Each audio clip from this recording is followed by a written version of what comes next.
नमस्कार, मेरा नाम है निखिल और आप देख रहे हैं तारीख, जिसमें हम सुनाते हैं उस तारीख से जुड़ी भारत की ऐतिहासिक कहानियां। आज 22 सितंबर है और आज की तारीख जुड़ी है भारत और पाकिस्तान के बीच हुए 1965 के युद्ध और युद्ध विराम से। युद्ध जिसके बारे में हम आपको 5 अगस्त वाले तारीख के एपिसोड में भी बता चुके हैं। आज बताएंगे कि 22 सितंबर को इस जंग से क्या मिला था, या इस जंग को 22 सितंबर की तारीख से क्या मिला था और कहां से ये किस्सा बनता है। जंग के पहले और बाद की टाइमलाइन भी जानेंगे, लेकिन सबसे पहले जाएंगे रण में, जिसका अर्थ युद्ध भी होता है और रेगिस्तान भी।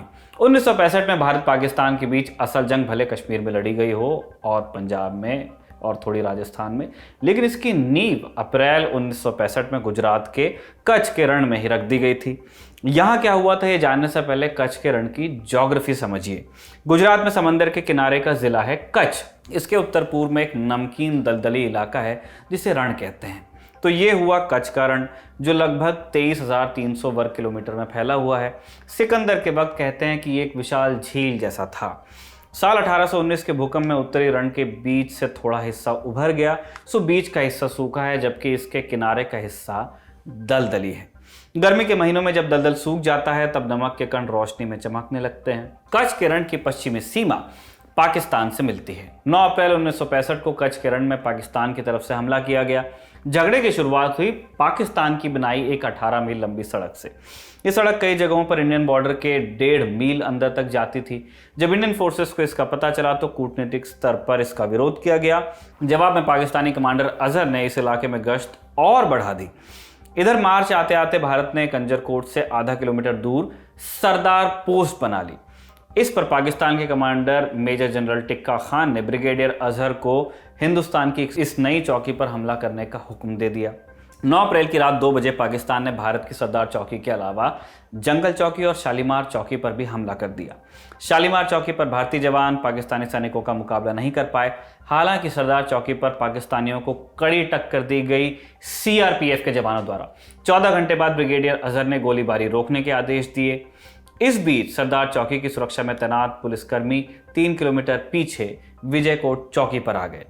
पाकिस्तानियों को भी इसका पता नहीं चला और वो भी वापस लौट गए। शाम को पीछे आ चुके भारतीय जवानों को जब लगा कि सरदार चौकी पर कोई पाकिस्तानी सैनिक नहीं है, तब उन्होंने वापस सरदार चौकी पर अपना कब्जा कर लिया। दोनों तरफ भारी सेना तैनात थी। 24 अप्रैल को पाकिस्तानी ब्रिगेडियर इफ्तिकार जुंजुआ की अगुवाई में पाकिस्तानियों ने सेरा बेट चौकी पर कब्जा कर लिया। बेट द्वीप होता है, अपने गुजरात में कहते हैं, और भारतीय सैनिकों को पीछे हटना पड़ा। अगले 2 दिनों में भारतीय सैनिकों को बियर बेट की चौकी को भी खाली करना पड़ा। बाद में 1 जून 1965 को तत्कालीन ब्रिटिश प्रधानमंत्री हैरोल्ड विल्सन ने दोनों पक्षों के बीच लड़ाई रुकवाकर विवाद को हल करने के लिए एक कोड बना दी। हैरोल्ड विल्सन ब्रिटेन के प्रधानमंत्री, लेबर पार्टी के नेता। प्रधानमंत्री बनने के बाद इन पर आरोप लगा कि ये रूस के एजेंट हैं, कारण कि युवा अवस्था में विल्सन रूस के कई दौरे कर चुके थे और खुद को पक्का सोशलिस्ट बुलाते थे। ब्रिटिश इंटेलिजेंस एजेंसी MI5 ने इसकी तहकीकात भी की थी। हालांकि उन्हें बाद में क्लीन चिट दे दी गई। इन्हीं हैरोल्ड विल्सन ने मध्यस्थता की कोशिश की थी। ब्रिटेन तब अमेरिका का साझेदार था, अभी भी है, और अमेरिका परोक्ष रूप से पाकिस्तान का समर्थन करता था। किसी से छुपी नहीं थी ये बात। लेकिन ऐसा माना जाता है कि नेहरू की सोशलिस्ट नीति से प्रभावित होकर विल्सन ने दोनों देशों को बराबर रखा और पाकिस्तान को कोई विशेष महत्व नहीं दिया। तब जबकि पाकिस्तान ये मानकर चल रहा था कि ब्रिटेन उसका ही समर्थन करेगा। बहरहाल जो फैसला आया उसके मुताबिक कच्छ के रण की 10% जमीन यानी करीब 900 वर्ग किलोमीटर का इलाका पाकिस्तान को दे दिया गया। पाकिस्तान को लग रहा था कि 62 की लड़ाई में चीन के हाथों हारा भारत अभी युद्ध के लिए तैयार नहीं है। ऊपर से कच्छ में मिली इस छोटी सी जीत के बाद पाकिस्तान का हौसला और बढ़ गया। फारूक बाजवा अपनी किताब फ्रॉम कच्छ टू ताशकंद में लिखते हैं, कच्छ की लड़ाई से पाकिस्तानी सेना को कम से कम सीमित स्तर पर ही सही भारतीय सेना की क्षमता को आजमाने का मौका मिला। वैसे अगर वो ऐसा कर रहे थे तो बहुत बड़ी भूल थी, क्योंकि वो एक आम पुलिस से मिले थे वहां पे। एनीवेज, भारत के तत्कालीन उप सेनाध्यक्ष जनरल कुमार मंगलम ने तब कहा था, भारत के लिए कच्छ की लड़ाई सही दुश्मन के साथ गलत समय पर गलत लड़ाई थी। इस लड़ाई में पाकिस्तान भारत पर भारी पड़ा, लेकिन इसकी वजह से पाकिस्तान को यह गलत फहमी हो गई कि अब कश्मीर की लड़ाई उसके लिए केक वॉक साबित होगी। पाकिस्तान के नेता खासकर तत्कालीन विदेश मंत्री जुल्फिकार अली भुट्टो ने पाकिस्तानी राष्ट्रपति और सेनाध्यक्ष जनरल अयूब खान पर दबाव डाला कि वो कश्मीर पर हमला करने का आदेश दें। जनरल याह्या खान और टिक्का खान का भी मानना था कि कश्मीरी आवाम भारत से आज़ाद होकर पाकिस्तान में विलय करना चाहती है और पाकिस्तानी सैनिक जब घुसपैठ करेंगे तो कश्मीरी आम घुसपैठियों का साथ देंगे। आखिरकार अयूब खान ने ऑपरेशन जिब्राल्टर का आदेश दे दिया। 5 अगस्त 1965 को करीब 25,000 पाकिस्तानी सैनिक कश्मीरियों की आम वेशभूषा में एलओसी पार करके कश्मीर में घुस आए। उस टाइम इसे एलओसी वैसे कहते नहीं थे। हुआ उल्टा, पाकिस्तान के घुसपैठियों को कश्मीरियों ने पहचान लिया और उनका साथ देने की बजाय घुसपैठ की सूचना भारतीय सैनिकों को दे दी। हाजी पीर पीओके का वो इलाका है जहां से पाकिस्तानी लगातार घुसपैठ कर रहे थे। ये इलाका जैसे ही भारतीय सेना के कब्जे में आया, भारतीयों का पूरे युद्ध पर पलड़ा भारी पड़ गया। अब पाकिस्तानी और घुसपैठ नहीं कर पा रहे थे, बल्कि हिंदुस्तान अब लाहौर एयरपोर्ट पर भी हमले की स्थिति में आ गया था। हालांकि अब तक पाकिस्तान हार की कगार पर था, लेकिन पाकिस्तानी सैन्य अधिकारी और नेता नहीं चाहते थे कि उनकी आवाम की नज़र में उनकी भत पिटे। इसी कवायद में एक और ऑपरेशन शुरू किया गया, ऑपरेशन ग्रैंड स्लैम। पंजाब के खेमकरन सेक्टर में पाकिस्तान की तरफ से हमला कर दिया गया। हिंदुस्तान की फौज इस इलाके में हमले के लिए चूंकि तैयार नहीं थी। पाकिस्तान यहां से युद्ध जीत भी जाता, लेकिन उसने एक गलती कर दी। ऐन मौके पर पाकिस्तानी सेना का कमांडर बदल दिया गया। इस पूरे युद्ध और उसके परिणाम के बारे में हमने आपको एक और एपिसोड में बताया, जैसे मैंने आपको पहले भी बताया कि 5 अगस्त वाली तारीख में भी आप सुन सकते हैं, देख सकते हैं, पढ़ सकते हैं। बहरहाल, इस बदलाव के चलते पाकिस्तानी फौज अगले 24 घंटे तक आगे बढ़ नहीं सकी। हिंदुस्तानी फौज को मौका मिल गया रसद और अतिरिक्त सेना लाने का। अब पाकिस्तानी खेमकरन से आगे बढ़ते, लेकिन कुछ ही दूरी पर असल गांव नाम की जगह पर हिंदुस्तानी फौज पूरी ताकत से अड़ गई। यह हिंदुस्तान और पाकिस्तान के बीच द्वितीय विश्व युद्ध के बाद सबसे बड़ा टैंक की लड़ाई, जिसको टैंक वारफेयर कहते हैं, आर्मर से टकराता है, वो हुआ। पाकिस्तानी सेना के सैकड़ों टैंक नष्ट कर दिए गए, 32 टैंक कब्जे में ले लिए गए। ये टैंक अमेरिका के दिए पैटर्न टैंक्स थे, काफी मॉडर्न उस टाइम के हिसाब से। इस जगह को अब पैटर्न नगर के नाम से जाना जाता है। तो अब पाकिस्तान समझ चुका था कि इतिहास में लड़ाई भारत के हाथों पाकिस्तान की बुरी हार के शीर्षक से लिखी जा सकती है, इसलिए उसकी तरफ से हुई युद्ध रोकने की कोशिशें। 20 सितंबर तक यह तय हो गया था कि पाकिस्तान अब संघर्ष विराम की बात करेगा जरूर, लेकिन अपनी आवाम को क्या बताता। वहां नेता कह रहे थे कि अगर जरूरत पड़ी तो पाकिस्तान आने वाले हजारों सालों तक ये जंग जारी रखेगा। यूएन में भाषण देने के बाद भुट्टो ने एक और ड्रामा किया। उन्होंने अयूब खान को वहीं से फोन मिलाया। अयूब ने फोन पर कहा कि सीजफायर देने के लिए हाँ कर दो, करने के लिए। इसके बाद जाकर भुट्टो ने हामी भरी। असल में भुट्टो ये दिखाने की कोशिश कर रहे थे कि वो संघर्ष विराम के पक्ष में नहीं है, कि पाकिस्तान को भारत से समझौता नहीं करना चाहिए। इस तरह की उनकी सोच थी कम्युनिकेशन करने की, जबकि असलियत ये थी कि उस समय पाकिस्तान के सामने हथियार डालने के अलावा कोई और विकल्प नहीं बचा था। वो हथियार नहीं डालता तो उसका और नुकसान होता। भुट्टो ये सब बहुत अच्छी तरह से जानते थे। फिर उन्होंने ये तमाशा क्यों किया, आइए इसे भी समझते हैं। क्योंकि वो इस जंग से राजनीतिक फायदा उठाने के फिराक में थे। तभी तो पाकिस्तान लौटते ही उन्होंने आंखों में आंसू भरकर यह ऐलान किया कि सीज फायर का आइडिया अयूब खान का था, और उनके ही कहने पर उन्होंने यानी भुट्टो ने यूएन में सीज फायर पर सहमति दी। भुट्टो बहुत चालाकी से सीज फायर यानी अपमान का सारा भार अयूब के कंधों पर डाल चुके थे। 22 सितंबर को संयुक्त राष्ट्र सुरक्षा परिषद की देखरेख में भारत और पाकिस्तान ने संघर्ष विराम का ऐलान कर दिया। तय हुआ कि 5 अगस्त तक दोनों देशों की सेनाएं एक दूसरे के इलाके से निकल जाएंगी। ऐसे में पाकिस्तान जानता था कि आगे युद्ध में भारत बहुत भारी पड़ सकता है, इसीलिए पाकिस्तान तत्काल सीजफायर चाहता था, और दूसरी तरफ भारतीय सेना के तमाम अधिकारी सीजफायर के विरोध में थे। लेकिन बढ़ते इंटरनेशनल और डिप्लोमेटिक प्रेशर की वजह से भारत को भी झुकना पड़ा, और 22 सितंबर यानी आज ही के दिन संयुक्त राष्ट्र सुरक्षा परिषद ने सर्वसम्मति से एक प्रस्ताव पारित किया, जिसमें दोनों देशों से बिना शर्त युद्ध विराम के लिए कहा गया, और अगले दिन युद्ध समाप्त हो गया।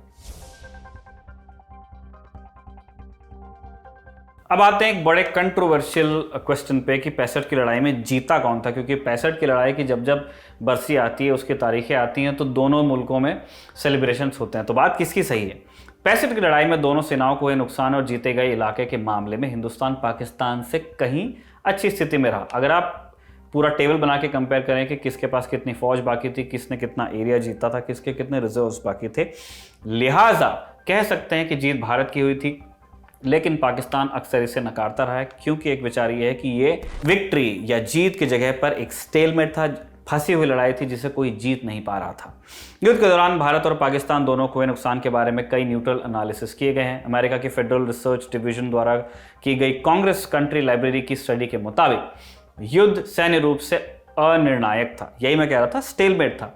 दोनों देशों के पास एक दूसरे के बंदी सैनिक थे और एक दूसरे से जीते गए इलाके भी।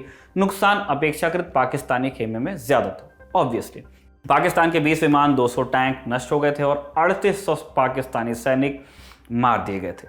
पाकिस्तान की सेना भारत का सामना तो कर रही थी, लेकिन अगर लड़ाई जारी रहती तो पाकिस्तान को और ज्यादा नुकसान होता और अंतिम हार का सामना करना पड़ता।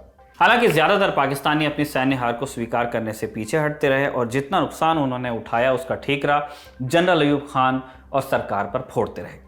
टाइम मैगजीन की एक रिपोर्ट के मुताबिक भारत ने 690 वर्ग किलोमीटर का पाकिस्तानी इलाका जीत लिया था, जबकि पाकिस्तान ने कश्मीर और राजस्थान में करीब 250 वर्ग किलोमीटर भारतीय जमीन पर कब्जा किया था। डेविन टी हैगर्टी अपनी किताब में लिखते हैं, हमलावर भारतीय सेना ने पाकिस्तानी सेना से मुकाबला किया और 22 सितंबर को जब संयुक्त राष्ट्र की पहल पर युद्ध विराम की घोषणा हुई तब तक भारत लाहौर के बाहरी इलाकों तक पहुंच चुका था और पाकिस्तान को स्पष्ट हार का सामना करना पड़ सकता था। आखिर में बात करते हैं ताशकंद समझौते की। युद्ध तो रुक गया था, लेकिन भारत और पाकिस्तान दोनों एक दूसरे की सीमा के अंदर कई इलाकों पर अब भी काबिज थे।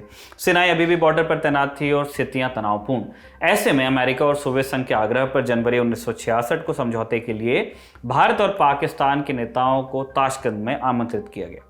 ताशकंद उज़्बेकिस्तान में है और उन दिनों उज़्बेकिस्तान सोवियत यूनियन का हिस्सा हुआ करता था। हालांकि अब एक अलग और आज़ाद देश है सोवियत संघ के विघटन के बाद से। समझौते की मेज़बानी की सोवियत के तत्कालीन प्रधानमंत्री अलेक्सी कोसियन ने। समझौते में तमाम सामान्य मुद्दे थे, मसलन दोनों देश अब लड़ेंगे नहीं और 25 फरवरी 1966 तक दोनों सेनाएं अपनी पहले वाली सीमाओं तक पीछे हट जाएंगी।